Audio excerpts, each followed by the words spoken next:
Welcome to learn with Reena miss. നമ്മൾ ഇന്ന് പുതിയൊരു ടോപ്പിക്കാണ് പഠിക്കാൻ പോകുന്നത്, characteristics of P block elements. ഞാൻ അതിൻ്റെ മുമ്പുള്ള പോർഷൻസ് ഒക്കെ അപ്ലോഡ് ചെയ്തിട്ടുണ്ട്, എല്ലാവരും കണ്ടിട്ടുണ്ടാവുമെന്ന് വിചാരിക്കുന്നു. നന്നായിട്ട് പഠിക്കുക, കണ്ടതൊക്കെ 10th പ്രത്യേകിച്ചും. ഇപ്പോൾ നമുക്ക് പി ബ്ലോക്കിൻ്റെ ക്യാരക്ടറിസ്റ്റിക്സ് എന്തൊക്കെയാണെന്നാണ് നമ്മൾ നോക്കാൻ പോകുന്നത്. നമ്മൾ കഴിഞ്ഞ ക്ലാസ്സിൽ പറഞ്ഞതാണ് പി ബ്ലോക്ക് എന്ന് പറഞ്ഞാൽ എവിടെ മുതൽ എവിടെ വരെയാണ്.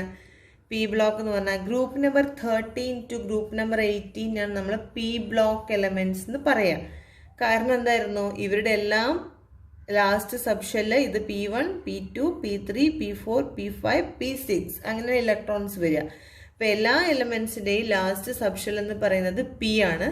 അവരുടെ ലാസ്റ്റ് ഇലക്ട്രോൺ പോകുന്നത് പി സബ്ഷെല്ലിലേക്കാണ്. അതുകൊണ്ട് ഈ ഗ്രൂപ്പ്സിനെ പറയുന്ന പേര് പി ബ്ലോക്ക് എലമെൻറ്റ്സ് എന്നാണ്. Group number 13 to group number 18 ആണ് കേട്ടോ. അപ്പോൾ നോക്കൂ, ടെക്സ്റ്റിൽ എന്താ പറഞ്ഞിരിക്കുന്നത്. As evident from the figure, elements representing different classes are included in this picture. Elements, അതായത് ഇതിൽ ഇപ്പോൾ ഈ പി ബ്ലോക്കിൽ ഏതൊക്കെ വരുന്നുണ്ടെന്നറിയോ? സോളിഡ്സ് ഉണ്ട്, ലിക്വിഡ്സ് ഉണ്ട്, ഗ്യാഷ്യസ് സ്റ്റേറ്റിലുള്ള എലമെൻറ്റ്സ് ഉണ്ട്. At room temperature are also included in this block. Solids എന്ന് പറഞ്ഞാൽ ഏതൊക്കെ വരും?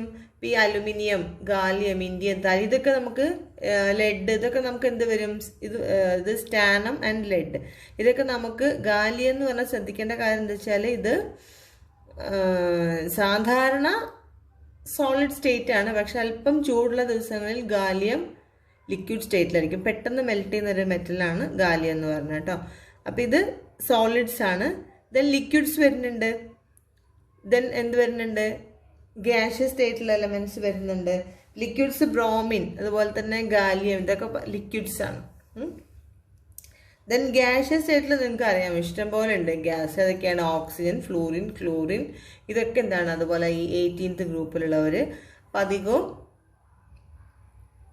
ഇവരൊക്കെ ഗ്യാഷ്യസ് സ്റ്റേറ്റിലുള്ള എലമെൻറ്റ്സ് ആണ്. അപ്പം P block elements include solids, liquids and gases. Carbon, silicon, sulphur, ഇതൊക്കെ ഏതിൽ പെടുന്നുണ്ട്? സോളിഡ്സിൽ പെടും കേട്ടോ. ഇനി അടുത്ത് നോക്കൂ, ഇവിടെ എഴുതാൻ പറഞ്ഞിട്ടുണ്ട് അല്ലേ. Find out example of elements in such different States with the help of periodic table എന്നാണ്. അപ്പോൾ സോളിഡ്സ് നമുക്ക് എന്തൊക്കെ എഴുതാം? സോളിഡ്സ് ആയിട്ട് നിങ്ങൾക്ക് എന്തൊക്കെ എഴുതാം? സോളിഡ്സ് ആയിട്ട് നമുക്ക് എഴുതാൻ പറ്റുന്നത് കാർബൺ ഉണ്ട്, സിലിക്കൺ ഉണ്ട്, സൾഫർ ഉണ്ട് അല്ലേ. കാർബൺ, സിലിക്കൺ, സൾഫർ, ഇതൊക്കെ എന്തിൽ പെടുന്നറിയോ? സോളിഡ്സിൽ പെടും. ദെൻ ലിക്വിഡ്സ് ആയിട്ട് നമുക്ക് എന്തൊക്കെ എഴുതാൻ പറ്റും? ലിക്വിഡ്സ് ആയിട്ട് ബ്രോമിൻ ലിക്വിഡാണ്. ബ്രോമിൻ ലിക്വിഡാണ്. ഗാലിയം ലിക്വിഡ്, ജനറലി അത് ലിക്വിഡ് അല്ല, ചൂടുള്ള ദിവസങ്ങളിൽ മാത്രമാണ് ഗാലിയം ലിക്വിഡായിട്ട് നിൽക്കുക. ലിക്വിഡായിട്ടുള്ള നോൺ മെറ്റലാണ് ബ്രോമിൻ കേട്ടോ. ലിക്വിഡായിട്ടുള്ള മെറ്റൽ നിങ്ങൾ പഠിച്ചിട്ടുണ്ടായിരിക്കും, മെർക്കുറി. ഒരു ലിക്വിഡ് നോൺ മെറ്റലാണ് ബ്രോമിൻ എന്ന് പറയുന്നത്. ദെൻ ഗ്യാഷ്യസ് സ്റ്റേറ്റിൽ ഏതൊക്കെയാണ്? ഗ്യാഷ്യസ് സ്റ്റേറ്റിൽ ഓക്സിജൻ ഉണ്ട്, നൈട്രജൻ ഉണ്ട്, ഫ്ലൂറിൻ ഉണ്ട്, ക്ലോറിൻ ഉണ്ട്. ഇപ്പം ഇഷ്ടംപോലെ ഗ്യാഷ്യസ് സ്റ്റേറ്റിലുള്ള എലമെൻറ്റ്സ് വരുന്നുണ്ട്. ഇവിടെ ഇത് കൊടുത്തിരിക്കുന്ന കളർ കൊടുത്തിരിക്കുന്നത് blue colour metals, then non metals. Metalloids എന്ന് പറഞ്ഞാൽ എന്തൊക്കെയാണ്? മെറ്റൽസിൻ്റെയും നോൺ മെറ്റൽസിൻ്റെയും പ്രോപ്പർട്ടി കാണിക്കുന്നവരെയാണ് നമ്മൾ മെറ്റലോയിഡ്സ് എന്ന് പറയാം. ദെൻ നോബിൾ ഗ്യാസസ് എന്ന് പറഞ്ഞാൽ ഇനേർട്ട് ഗ്യാസസ്. താഴെ നോക്കൂ, P block elements usually show higher ionisation energy than the S block elements. Which element has the highest ionisation energy in each period? Think on the basis of electronic configuration. ഇവിടെ പറഞ്ഞിരിക്കുന്നത് period എന്ന് പറഞ്ഞാൽ എങ്ങനെയാണ്? Period എന്ന് പറയുന്നത് ഇങ്ങനെ horizontal rose നമ്മൾ period എന്ന് പറയാം അല്ലെ. ഇത് വെർട്ടിക്കൽ ആയിട്ടുള്ളതിനെ നമ്മൾ ഗ്രൂപ്പ്സ് എന്നാണ് പറയാം. ഇങ്ങനെ ഹൊറിസോണ്ടൽ ആയിട്ടുള്ളത് നമ്മൾ എന്താ പറയുന്നത്? പീരിയഡ് എന്നാണ് പറയാം. ഓരോ പീരിയഡിലും ഹയസ്റ്റ് അയണൈസേഷൻ എനർജി ഉള്ളവർ ആരാണ് എന്നാണ് ചോദ്യം. അപ്പോൾ ആദ്യമായിട്ട് നിങ്ങൾക്ക് അറിയേണ്ട ഒരു കാര്യം നിങ്ങൾ 9th ക്ലാസ്സിൽ പഠിച്ചതായിരിക്കും. What is meant by ionization energy എന്നുള്ളതാണ്. എന്താണ് അയോണൈസേഷൻ എനർജി എന്ന് പറഞ്ഞാൽ? നമ്മൾ എസ് ബ്ലോക്കിൻ്റെ കാര്യത്തിലും പറയാം, നിങ്ങൾക്ക് അറിയാമെന്ന് വിചാരിച്ചിട്ട് പറയാതിരുന്നത്. അപ്പോൾ എന്താണ് അയോണൈസേഷൻ എനർജി എന്ന് പറഞ്ഞാൽ എന്നറിയോ? അപ്പോൾ നമ്മൾ എസ് ബ്ലോക്കിൻ്റെ ഒരു കാര്യം നമുക്ക് എടുക്കാം. അതായത് സോഡിയം ആണെന്ന് വിചാരിച്ചോളൂ. സോഡിയം ഇത് പി ബ്ലോക്ക് അല്ല, this comes from S block 11 ആണ് അല്ലേ. നമ്മൾ എസ് ബ്ലോക്കിന് ലോ അയണൈസേഷൻ എനർജി ഞാൻ നിങ്ങൾക്ക് പറഞ്ഞു തന്നിരുന്നു. അപ്പോൾ എന്താ കാര്യം ഞാൻ പറയാം. 1s2 2s2 2p6 3s1 എന്നുള്ളതാണ് അല്ലേ. ഈ അയോണൈസേഷൻ എനർജി എന്ന് പറഞ്ഞാൽ ലാസ്റ്റ് ഇലക്ട്രോൺ, അതായത് ലൂസ്ലി ബൗണ്ട് ഇലക്ട്രോൺ എപ്പോഴും ഷെല്ലിൻ്റെ എണ്ണം കൂടുന്തോറും അല്ലെങ്കിൽ സബ് ഷെല്ലുകളുടെ എണ്ണം കൂടുന്തോറും ന്യൂക്ലിയസിന് ലാസ്റ്റ് ഷെല്ലിലേക്കുള്ള ഡിസ്റ്റൻസ് കൂടും അല്ലേ. ഡിസ്റ്റൻസ് കൂടുമ്പോൾ അട്രാക്ഷൻ എന്താ സംഭവിക്കുക? അട്രാക്ഷൻ കുറയാണ് ചെയ്യുക. അട്രാക്ഷൻ ഡിക്രീസ് ചെയ്യും. ദൂരെ ദൂരെ പോകുന്തോറും അട്രാക്ഷൻ കുറഞ്ഞു വരും. അപ്പോൾ ഈ ലാസ്റ്റ് ഇലക്ട്രോണിനെ ഇവിടെ ഷെല്ലിൽ നിന്നും റിമൂവ് ചെയ്യാൻ നമ്മൾ കൊടുക്കേണ്ട അല്ലെങ്കിൽ ഈ ആറ്റം അക്വയർ ചെയ്യേണ്ട എനർജിക്കാണ് നമ്മൾ എന്ത് പറയാന്നറിയോ? അയോണൈസേഷൻ എനർജി എന്ന് പറയാം. The energy required to release the loosely bound electron from the outermost shell of an atom. Generally gaseous atom ആണ്. അപ്പോൾ അതിനാണ് നമ്മൾ അയോണൈസേഷൻ എനർജി എന്ന് പറയാം. ഈ എസ് ബ്ലോക്കുകാരൊക്കെ പെട്ടെന്ന് തന്നെ ഒരു ഇലക്ട്രോണെ ലൂസ് ചെയ്യും, പെട്ടെന്ന് കൊടുക്കും അവർ. കാരണം അവർക്ക് ഇത് കെമിക്കൽ റിയാക്ഷനിൽ ഇൻവോൾവ് ചെയ്യണമെങ്കിൽ ഇലക്ട്രോൺസിനെ ലൂസ് ചെയ്തെങ്കിലേ പറ്റൂ. അപ്പോൾ അവർ പെട്ടെന്ന് തന്നെ ഒരു ഇലക്ട്രോണിനെ കൊടുക്കും. അപ്പോൾ അതുകൊണ്ട് അവർക്ക് വളരെ കുറഞ്ഞ അയണൈസേഷൻ എനർജി മതി. പക്ഷെ പി ബ്ലോക്ക് ആണെങ്കിൽ ഇപ്പം നമ്മൾ പി ബ്ലോക്കിലെ എല്ലാ എലമെൻറ്റ്സ് ഇപ്പം ഇവിടെ നോക്കൂ. ഇപ്പം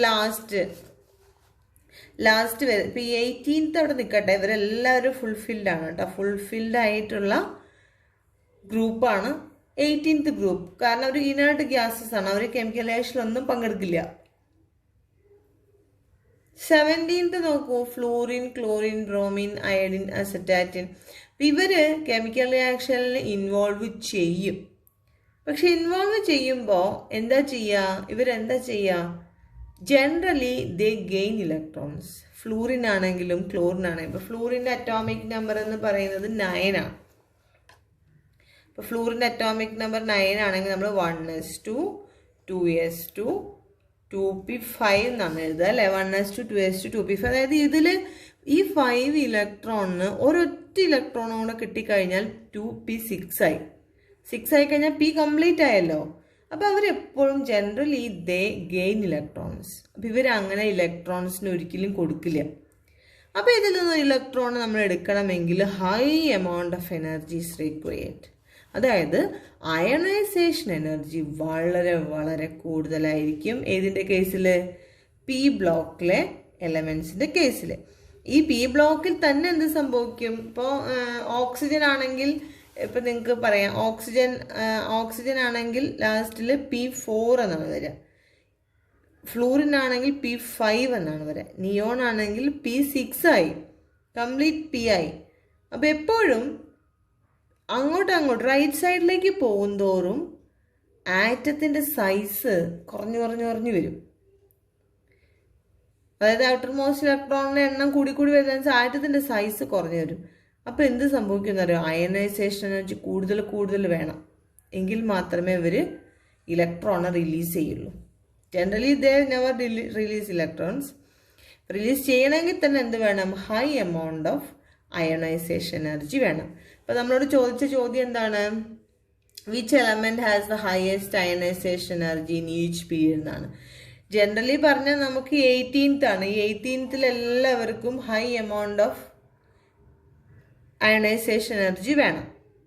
പക്ഷേ ഇവിടുന്ന് നമ്മൾ ഈ ഇനേർട്ട് ഗ്യാസ് സാധാരണയായിട്ട് കെമിക്കൽ റിയാക്ഷനിൽ ഇൻവോൾവ് ചെയ്യാറില്ല. അപ്പോൾ 17th വരെയുള്ള ഗ്രൂപ്പാണ് നമ്മൾ പറയുന്നതെങ്കിൽ ഫ്ലൂറിൻ, അതായത് ഈ 23 വെച്ചിട്ട് നമ്മൾ പറയുമ്പോൾ ഈ ഫ്ലൂറിനാണ് ഏറ്റവും ചെറിയ എലമെന്റ് അല്ലേ. നിങ്ങൾ പഠിച്ചിട്ടുണ്ടാവും 9th ക്ലാസ്സിൽ. ഫ്ലൂറിനാണ് ഏറ്റവും ചെറിയ. നിങ്ങൾക്ക് എന്തുകൊണ്ടാണ് ഫ്ലൂറിൻ ചെറിയ എലമെന്റ് ആയതെന്ന് അറിയാത്തവരുണ്ടെങ്കിൽ ഞാനത് പറഞ്ഞു തരുന്നുണ്ട്. ഇപ്പം നിങ്ങൾക്ക് അറിയാമെന്ന് ഞാൻ വിചാരിക്കുന്നു. അറിയാത്തവരുണ്ടെന്ന് കമൻറ്റ് ചെയ്താൽ മിസ് എനിക്ക് അറിയില്ല, അപ്പോൾ ഞാനൊരു വീഡിയോ പറഞ്ഞുതരാം. ഫ്ലൂറിനാണ് ഏറ്റവും ചെറിയ എലമെന്റ്. അപ്പോൾ ഫ്ലൂറിനാണ് ഏറ്റവും കൂടുതൽ അയണൈസേഷൻ എനർജി വേണ്ടത്. മനസ്സിലായോ? ഇതിൽ വെച്ച് നോക്കുമ്പോൾ, കാരണം ചെറുതായതുകൊണ്ടാണ് കേട്ടോ. ഇപ്പം ഇവിടെ think on the basis of electronic configuration എന്ന് പറഞ്ഞിട്ടുണ്ട്. ഇലക്ട്രോണിക് കോൺഫിഗറേഷൻ നമ്മൾ എഴുതി. ഫ്ലൂറിനാണ് ഇലക്ട്രോണിക് കോൺഫിഗറേഷൻ 2p5 ആണ്. ആകെ 2 ഷെല്ലുകളേ ഉള്ളൂ, ചെറുതാണ്. മാത്രമല്ല അതിലെ പിയിൽ 5 ഇലക്ട്രോൺസ് ഉണ്ട്. ഒരേ ഒരു ഇലക്ട്രോൺ കിട്ടിക്കഴിഞ്ഞാൽ p6 ആയിട്ട് മാറും. അതുകൊണ്ട് അവരൊരിക്കലും ഇലക്ട്രോണെ റിലീസ് ചെയ്യില്ല. So fluorine need high amount of ionisation energy. Ionization energy എന്ന് പറഞ്ഞാൽ എന്താണ്? Energy required to release the loosely bound electron from the last, അല്ലെങ്കിൽ from the external subshell, last subshell of a atom. Of an ആറ്റത്തിനാണ് നമ്മൾ എന്ത് പറയുന്നത്? Ionisation energy എന്ന് പറയുന്നത്. മനസ്സിലായല്ലോ? ഇനി അടുത്ത് നോക്കൂ. The element having the highest electronegativity is in the P block. Find it's name and position. ഇപ്പം ഇവിടെ പറഞ്ഞിരിക്കുന്ന ഇലക്ട്രോനെഗറ്റിവിറ്റി ഏറ്റവും കൂടിയ എലമെന്റ് ഏതാണെന്നാണ് ചോദ്യം. അപ്പം അതും എന്ത് തന്നെയാണ്? ഇലക്ട്രോനെഗറ്റിവിറ്റി ഏറ്റവും കൂടിയ എലമെന്റും ഏത് തന്നെയാണ്? It is also fluorine. എന്താ കാരണം? ഫ്ലൂറിൻ നമ്മളിപ്പോൾ നേരത്തെ പറഞ്ഞില്ലേ, പെട്ടെന്ന് തന്നെ ഫ്ലൂറിൻ എന്ത് ചെയ്യും? ഇലക്ട്രോണിനെ ഗെയിൻ ചെയ്യാണ് ചെയ്യുക. Because size of fluorine is very very small. അപ്പോൾ വെരി സ്മോൾ സൈസാണ് ഫ്ലൂറിന്. സ്മോൾ സൈസ് ആകുമ്പോൾ ഇലക്ട്രോനെഗറ്റിവിറ്റി കൂടുന്നു എന്ന് പറയുന്നത് എന്താ കാര്യം എന്നറിയാം? സ്മോൾ സൈസ് എന്ന് പറഞ്ഞു കഴിഞ്ഞാൽ ചെറുതായിരിക്കും. അപ്പോൾ എസ് സബ്ഷെൽ 2 ഇലക്ട്രോൺ, ഇവിടെ എസിൽ 2, പി ടോട്ടൽ പി എടുക്കുകയാണെങ്കിൽ എസിൽ 2, പിയിൽ 5. അപ്പം സൈസ് കുറവെന്ന് പറഞ്ഞു കഴിഞ്ഞാൽ ന്യൂക്ലിയസിന് ഔട്ടർ മോസ്റ്റ് ഷെല്ലിലേക്കുള്ള അകലം കുറവാണ്. മനസ്സിലായോ? ന്യൂക്ലിയസും ഔട്ടർ മോസ്റ്റ് ഷെല്ലും തമ്മിലുള്ള ഡിസ്റ്റൻസ് കുറവാണ്. ഡിസ്റ്റൻസ് കുറയുമ്പോൾ അട്രാക്ഷൻ കൂടും. അതായത് ന്യൂക്ലിയസ് നല്ല സ്ട്രോങ് ആയിട്ട് ഈ ഇലക്ട്രോൺസിനെയൊക്കെ അതിൻ്റെ ഉള്ളിലേക്ക് പിടിച്ചു വെച്ചുകൊണ്ടേയിരിക്കുകയാണ്. അപ്പോൾ അട്രാക്ഷൻ കൂടുന്തോറും ആറ്റത്തിൻ്റെ സൈസ് കുറഞ്ഞു വരും. മാത്രമല്ല അവർക്ക് ഇലക്ട്രോണെ ഗെയിൻ ചെയ്യാനാണ് കഴിവ് കൂടുതൽ. അട്രാക്ഷൻ നന്നായിട്ടുണ്ടല്ലോ, അപ്പോൾ പെട്ടെന്ന് തന്നെ ഇലക്ട്രോണെ ഗെയിൻ ചെയ്യാനാണ് അവർക്ക് കപ്പാസിറ്റി കൂടുതൽ, കൊടുക്കാനല്ല. ഇലക്ട്രോനെഗറ്റിവിറ്റി എന്ന് പറഞ്ഞാൽ എന്താണ്? The ability of an atom to gain electrons and become negatively charged ions. എന്താണ് ഇലക്ട്രോനെഗറ്റിവിറ്റി എന്ന് പറഞ്ഞാൽ? ഇലക്ട്രോണിനെ ഗെയിൻ ചെയ്ത് ഒരാറ്റത്തിന് നെഗറ്റീവ് ചാർജുള്ള അയോൺസ് ആയി മാറാനുള്ള കഴിവ്. അതിനാണ് നമ്മൾ എന്ത് പറയാം? ഇലക്ട്രോനെഗറ്റിവിറ്റി എന്ന് പറയാം. Ability of an atom to gain electron. Electron gain ചെയ്ത് എന്താവും? Charge and become negatively charged ions. അതിനാണ് നമ്മൾ ഇലക്ട്രോനെഗറ്റിവിറ്റി എന്ന് പറയാം. സൈസ് കുറയും തോറും ഇലക്ട്രോനെഗറ്റിവിറ്റി കൂടും. അപ്പോൾ ഇവിടെ ഇലക്ട്രോനെഗറ്റിവിറ്റി ഏറ്റവും കൂടുതൽ എലമെന്റ് എന്ന് പറയുന്നത് എന്ത് തന്നെയാണ്?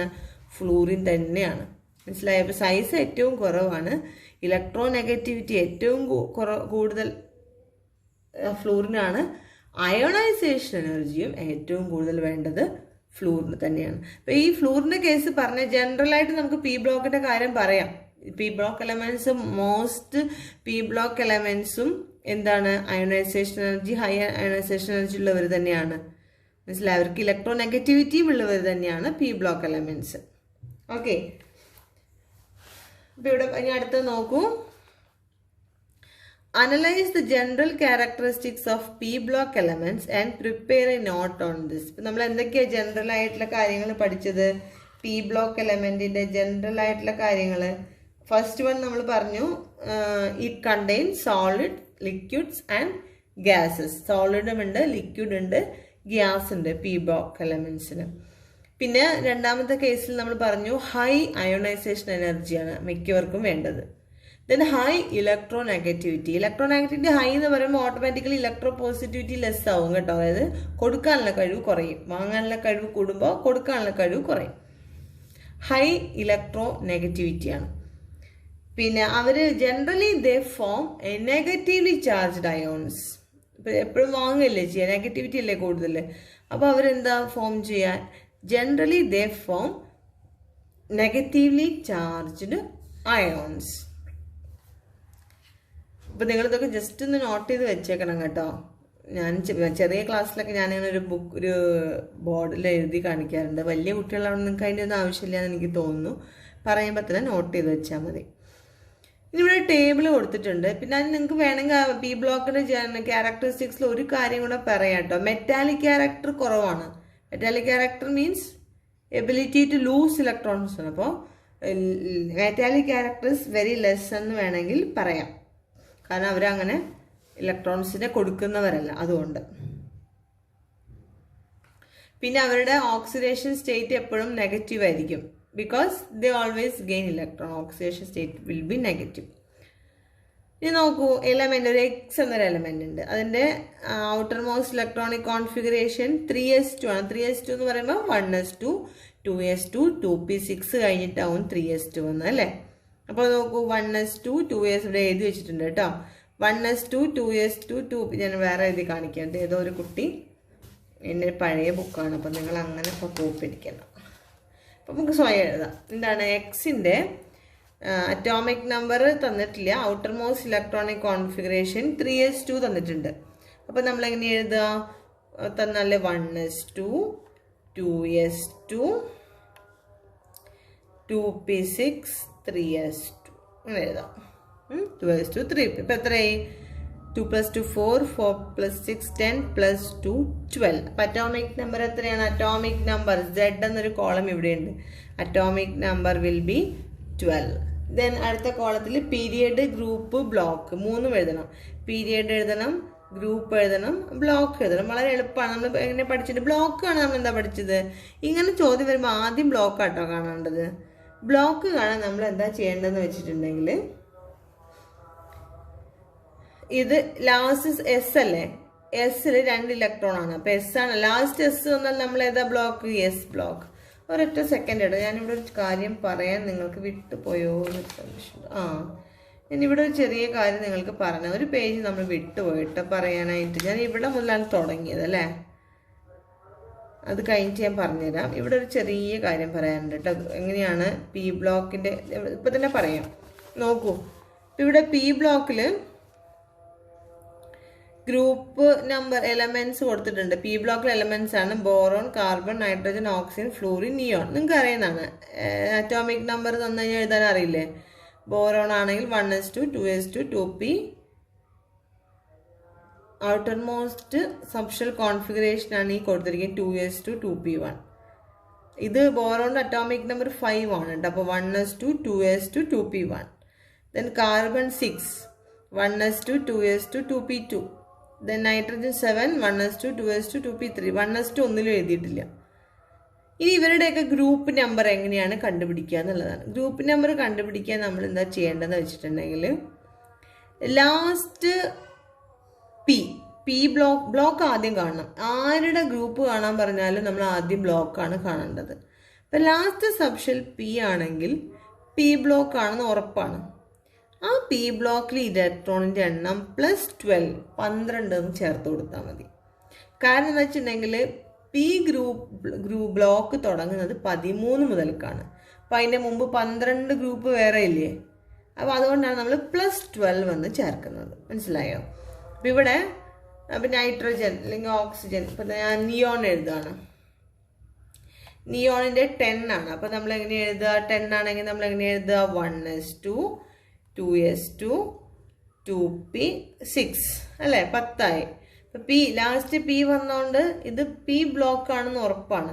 അപ്പം ഇവിടെ പിയിൽ 6 ഇലക്ട്രോൺസ്. അപ്പം നിങ്ങൾ 6 + 12 മനസ്സിലായോ? 18 വരും. അപ്പം പി ബ്ലോക്ക് ആണെങ്കിൽ number of electrons present in the last P subshell +12 ചേർത്താൽ മതി കേട്ടോ. എല്ലാത്തിലും +12 ആണ് ചേർക്കേണ്ടത്. ഞാനവിടെ പറയാൻ വേണ്ടി വിട്ടുപോയതാണ്. നിങ്ങൾക്ക് ഒരു കോളം കൊടുത്തിട്ട് ഫില്ല് ചെയ്യുക. എളുപ്പമാണ്. അത് വെറും ലാസ്റ്റ് പി +12 ചേർക്കേ വേണ്ടുള്ളൂ. ഇനി നമ്മൾ ഇതിലേക്ക് വരാം.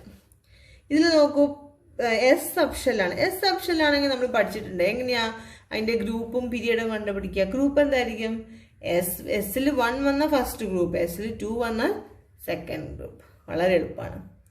പീരിയഡ് എങ്ങനെയൊക്കെയാണ്? ലാസ്റ്റ് ഷെല്ല് ഏതാ നോക്കുക അല്ലേ. ഇവിടെ ലാസ്റ്റ് ഷെല്ല് 3 ആണ്. അപ്പോൾ പീരിയഡ് ഇസ് 3. സിമ്പിളാണ്. ഇതിനടുത്ത് നോക്കൂ, വൈ എന്ന് പറഞ്ഞിട്ട് മറ്റൊന്ന് കൊടുത്തിട്ടുണ്ട്. വൈൻ്റെ നമുക്ക് നോക്കാം. വൈൻ്റെ എന്താണ്? 3s2 3p6 എന്നാണ് ഇവിടെ കൊടുത്തിരിക്കുന്നത്. 3s2 3p6 അതിന് മുമ്പിൽ എന്തൊക്കെ ഉണ്ടാവും? 1s2 2s2 2p6 3s2 3p6 അല്ലേ? 2 2 4 6 10 12 6 18. 18 ആണ്. Atomic number is 18. Atomic number 18 എന്നാണ് വരിക. അറ്റോമിക് നമ്പർ സോറി ഏട്ടാ 2p5 ആണ്, 2p6 അല്ല, സോറി 5 ആണ്. അപ്പോൾ ഇവിടെ 18 അല്ല, ഇത് 17. എൻ്റെ അടുത്ത് മാറിപ്പോയതാണ്. This is 3p5 only. അപ്പോൾ then 3p5 ആകുമ്പോൾ അറ്റോമിക് നമ്പർ 17. Atomic number 7. ഈ പീരിയഡും ഗ്രൂപ്പും നമ്മൾ എങ്ങനെയാണ് കണ്ടുപിടിക്കുക? ലാസ്റ്റ് സബ്ഷെൽ പി ആണെങ്കിൽ വിച്ച് ബ്ലോക്ക് പി ബ്ലോക്ക് ആണ് നമ്മൾ എന്താ പഠിച്ചത്? പിയിലെ ഇലക്ട്രോൺസിൻ്റെ എണ്ണം പ്ലസ് 12. ഇപ്പോൾ 5 + 12 5 + 12 എന്ന് പറഞ്ഞാൽ 17 ആണ് അതിൻ്റെ എന്ത്? ഗ്രൂപ്പ്. 17th ഗ്രൂപ്പ് അല്ലേ? ദെൻ പീരിയഡ് കാണാനോ എത്ര ഷെല്ലുണ്ട് നോക്കുക. ലാസ്റ്റ് ഷെല്ല് 3 ആണ്. അപ്പോൾ പീരിയഡ് ഇസ് ഈക്വൽ ടു 3. വളരെ എളുപ്പമാണ്. പീരിയഡ് കാണാൻ ലാസ്റ്റ് ഷെല്ല് നോക്കുക. ഗ്രൂപ്പ് കാണാൻ ഏതാണോ ബ്ലോക്ക് അതിനനുസരിച്ചാണ്. എസിൽ 1 ആണെങ്കിൽ ഫസ്റ്റ് ഗ്രൂപ്പ്, എസിൽ 2 ആണെങ്കിൽ സെക്കൻഡ് ഗ്രൂപ്പ്. പി ബ്ലോക്ക് ആണെങ്കിൽ P1 മുതൽ P6 വരെ ഉണ്ടാവും. അപ്പം അതിൻ്റെ കൂടെ നമ്മൾ എന്ത് ചേർത്ത് കൊടുത്താൽ മതി? +12 എന്ന് ചേർത്താൽ മതി. അപ്പം നമുക്ക് എന്ത് കിട്ടും? അതിൻ്റെ ഗ്രൂപ്പ് കിട്ടും. പീരിയഡ് വളരെ എളുപ്പമാണ് കണ്ടുപിടിക്കാൻ. ഇനി അടുത്തൊരു ഒറ്റ ക്വസ്റ്റ്യൻ കൂടി ഉണ്ട്. Write the chemical formula of the compound formed by the combination of X and Y and label the oxidation state. ഇപ്പം ഇവിടെ നോക്കൂ, നമ്മൾ എഴുതിയില്ല എക്സിൽ നമ്മൾ പറഞ്ഞിട്ടുണ്ട് എക്സിൻ്റെ ലാസ്റ്റിൽ 3s2 എന്നാണ് അല്ലേ? എക്സിൻ്റെ ലാസ്റ്റ് വരുന്നത് 3s2 എന്നാണ് വരിക. അപ്പം സാധാരണ ഈ എക്സ് എന്താ ചെയ്യുക? 2 ഇലക്ട്രോണ് ലൂസ് ചെയ്യും അല്ലേ? ലൂസ് ചെയ്തിട്ട് എപ്പോഴും എക്സ് എപ്പോഴും എന്താ ചെയ്യുക? 2+ ആയിട്ടാണ് മാറുക. നമ്മൾ പഠിച്ചാണ് 2 ഒക്കെ ആണെങ്കിൽ അവർ എപ്പോഴും കൊടുക്കുകയാണ് ചെയ്യാന്നുള്ളത്. 2+ ആവും. വൈ എന്താ ചെയ്യുക? വൈയിൽ 3p5 ആണ്. പിയിൽ 5 ഉണ്ട്. അപ്പോൾ അവരെപ്പോഴും എന്ത് ചെയ്യും? പിയിൽ 5 ഉണ്ടെങ്കിൽ പി എത്രയാണോ മാക്സിമം എന്നറിയാൻ എത്ര വേണം? P6 മതി അല്ലേ? ഒറ്റൊന്ന് കിട്ടിയാൽ ഇത് കംപ്ലീറ്റ് ആവും, P6. അപ്പോൾ പൊതുവെ ജനറലി വൈ എന്താ ചെയ്യുക? ഇലക്ട്രോൺ ഗെയിൻ ചെയ്യുകയാണ് ചെയ്യുക. എത്ര ഇലക്ട്രോൺ ഗെയിൻ ചെയ്യും? ഒരൊറ്റ ഇലക്ട്രോൺ. അത് മതി വൈക്ക്. അപ്പോൾ ഒരു ഇലക്ട്രോൺ ഗെയിൻ ചെയ്ത് കഴിഞ്ഞാൽ വൈയുടെ ഓക്സിഡേഷൻ സ്റ്റേറ്റ് എന്ന് പറഞ്ഞാൽ -1 ആണ് വരിക അല്ലേ? എക്സ് 2 കൊടുക്കും, വൈക്ക് 1 മതി. പക്ഷെ എക്സ് 2 ഒന്നിച്ചേ കൊടുക്കുകയുള്ളൂ. അപ്പോൾ നമ്മൾ എത്ര വൈ എഴുതണം? ഒരു വൈ എഴുതിയാൽ മതിയാവില്ല. അപ്പോൾ എത്ര വൈ എഴുതണം? ഒരു വൈയും കൂടെ എഴുതും, -1. അപ്പോൾ എക്സ് 1 ഇതിനും കൊടുക്കും, 1 ഈ വൈക്കും കൊടുക്കും. അപ്പോൾ 2 പോയല്ലോ. അപ്പോൾ ഒരു എക്സിന് എത്ര വൈ വേണം? 2 വൈ വേണം. മനസ്സിലായോ? XY2 എന്നുള്ളതാണ്.